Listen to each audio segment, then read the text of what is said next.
नमस्कार, आशा लाईफस्टाईलमध्ये तुमचं खूप खूप मनापासून सगळ्यांचं स्वागत आहे। आज आपण झटपट 10 मिनिटांमध्ये दाटसर अशी बासुंदी तयार करणार आहोत। एक ट्रिक वापरून आपण झटपट दाटसर बासुंदी कशी बनवायची ते बघूया। चला तर व्हिडिओला सुरुवात करूया। व्हिडिओ शेवटपर्यंत नक्की बघा।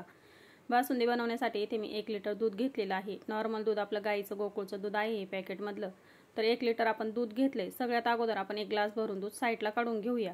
एकदम सोप्या पद्धतीने आणि झटपट आपण एक ट्रिक वापरून दाटसर अशी बासुंदी दूध न आटवता तयार करणार आहोत। तर बघा 1 ग्लास इथे मी दूध साईडला काढून घेतले। आता आपण बाकीचं दूध तापवण्यासाठी ठेवूया। तर एक मोठी पसरट कढई ठेवली, त्याच्यामध्ये 2-3 चमचे आपण अगोदर पाणी टाकून घेतलं आणि याच्यामध्ये आता दूध टाकून घेऊन हे मिक्स करून घेऊया। अशा पद्धतीने पाणी टाकून घेतलं की दूध खाली चिपकत नाही। अशा पद्धतीने आपल्याला 2-3 चमचे पाणी टाकून घ्यायचे। पाणी टाकून घेतल्यानंतर एकत्र केले। याच्यामध्ये अशा पद्धतीचा भाजीचा चमचा आपण पालथा ठेवलाय, म्हणजे हे दूध उतू जाणार नाही। आता एक साईडला आपण दूध ठेवलेलं आहे। एक पॅन घेतलेला आहे, त्याच्यामध्ये अर्धा चमचा आपण तूप घालून घेतले। आता आपण मस्त ही ट्रिक वापरूया आणि दाटसर अशी बासुंदी तयार करूया। तर जे आपण ग्लास भरून दूध ठेवलं होतं ते या तुपामध्ये आपल्याला टाकून घ्यायचे।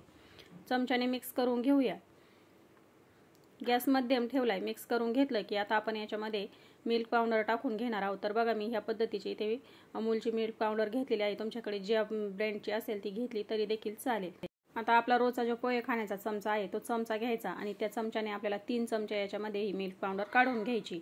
अशा पद्धतीने आपण याच्यामध्ये मिल्क पावडर टाकू आणि हे मिक्स करून घेऊ। गॅस कमीच ठेवलेला आहे। हे अगोदर मिक्स करून घेऊया। याच्या गुठळ्या होत नाही कारण की दूध गरम झालेलं आहे।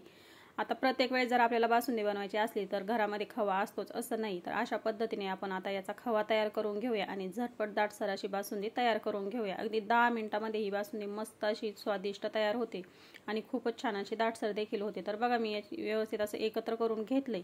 आता याला उकळी आली। गॅस मी इथे फुल केलाय आणि सारखं मिक्स करत राहते। अगदी 5 मिनिटांमध्ये आपला खवा इथे तयार होतो। तर घट्टसर व्हायला सुरुवात झाली। साईडना कडाला जे चिपकतं ते आपल्याला याच्यामध्ये ओढून घ्यायचं आणि अशा पद्धतीने हे सारखं हलवत राहायचे, म्हणजे खाली पॅनला करपणार नाही। तर बघा एक साईडला दूध देखील मी सारखं मिक्स करून घेतलेलं आहे आणि इकडे हे आपल्याला खवा देखील सारखा एकसारखा करत राहायचा आहे। तर अशा पद्धतीने आपले 5 ते 6 मिनिटांमध्ये खवा तयार झालाय। तुम्ही बघू शकता कढईच्या जे खवा चिटकलेला आहे तो काढून घ्यायचा आहे चमच्याने व्यवस्थित असा आणि पॅन सोडायला लागला की आपल्याला गॅस आता बंद करायचा आहे। मस्त असा खवा आपला झटपट तयार झालाय। अशा पद्धतीने आपल्याला हा खवा तयार करून घ्यायचा आहे। पॅनला अजिबात चिकटत नाही। आता गॅस बंद करूया। इकडे दूध देखील आपलं छानपैकी आटलेलं आहे। जास्त आटवून घ्यायची आवश्यकता नाही। खवा तयार होतोय तोपर्यंतच आपण हे कमी गॅसवरती दूध उकळवून घेतलेलं आहे। साई आली, साई याच्यामध्ये ओढून घ्यायची, एकत्र करून घ्यायची। आता आपण जो खवा तयार करून घेतलाय तो याच्यामध्ये घालून घेऊया आणि चमच्याने व्यवस्थित असं हे आपल्याला एकत्र करून घ्यायचं। अशा पद्धतीने पालथा चमचा धरायचा आणि याने व्यवस्थित असं हे दुधामध्ये हा खवा एकत्र करून घ्यायचा। तर बघा आपण याच्यामध्ये खवा एकत्र करून घेतलेला आहे। मस्तपैकी एकत्र झालाय। आता दूध घट्टसर व्हायला सुरुवात होईल।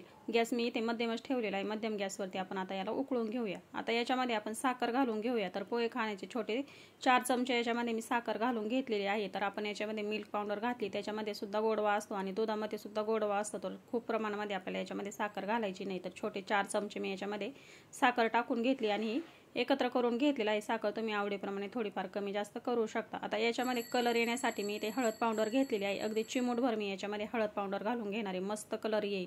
तुमच्याकडे जर केसर असलं तर केसरच्या काड्या टाकून घेतल्या तरी देखील हरकत नाही। मस्त कलर येण्यासाठी आपण याच्यामध्ये चिमूटभर अगदी हळद पावडर टाकली। हळद पावडर टाकून घेतल्यानंतर एकत्र करून घेतले। आता गॅस आपण अगदी कमी केलेला आहे। कमी गॅसवरती हे एकत्र करत राहूया। तर बघा हळद पावडर टाकल्यानंतर याला मस्त असा कलर आलेला आहे। गॅस पूर्ण कमी केलाय आणि कमी गॅसवरती आपण याला एकत्र करून घेऊया। साईडची साई आहे ती याच्यामध्ये ओढून घेऊया। मस्त दाटसर झालेली आहे, बघू शकता। जास्त दाटसर करायची नाही सुरुवातीला, थंड झाल्यानंतर खूप प्रमाणामध्ये ती दाटसर होते।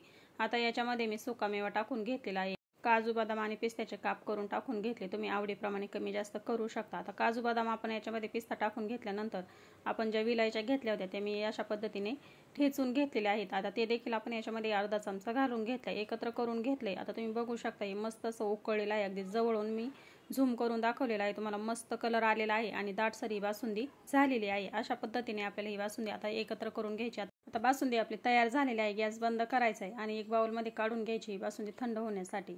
मस्त कलर आलेला आहे आणि दाटसर सुद्धा खूप छान अशी झालेली आहे। याच्यापेक्षा जास्त दाटसर करायची नाही। आता एक बाउल घेतला, याच्यामध्ये आपण ही बासुंदी काढून घेऊया। तर बघा इथे मी बाउलमध्ये बासुंदी काढून घेतलेली आहे। मस्त कलर आलेला आहे। आपण याच्यामध्ये थोडीशी चिमूटभर हळद पावडर टाकून घेतली आणि मस्त दाटसर देखील झालेली आहे। बघा ह्या पद्धतीने आता ही थंड करून घेऊया 10 ते 15 मिनिटांमध्ये। 10 ते 15 मिनिटासाठी मी अशा पद्धतीने ही बासुंदीची बाऊल जो आहे तो पाण्यामध्ये ठेवला होता. आता प्रत्येकाकडेच फ्रीज नसतं, आपण फ्रीजशिवायच ही बासुंदी किती दाटसर झाली ते बघणार आहोत. 10 ते 15 मिनिटं मग हे पाण्यामध्ये मी अशीच ही बाऊल ठेवला होता झाकून.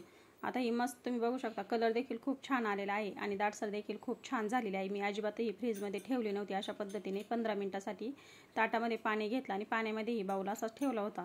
तर आता एक वाटीमध्ये आपण काढून घेऊया. याच्यावरती आपण सुकामेवा टाकून घेतला आहे थोडासा आणि एक वाटीमध्ये आपण ही बासुंदी काढून बघणार आहोत. किती मस्त अशी ही बासुंदी तयार झालेली आहे. अगदी 10 मिनिटामध्ये झटपट अशी ही बासुंदी आपली झालेली आहे. जास्त दूधही आटवून घेतलं नाही आणि झटपट ही ट्रिक वापरली आणि दाटसर अशी बासुंदी आपली इथे तयार झालेली आहे. तर बघा, या पद्धतीने आपली बासुंदी इथे तयार झालेली आहे. मस्त कलर देखील आलेला आहे आणि छानपैकी झालेली आहे.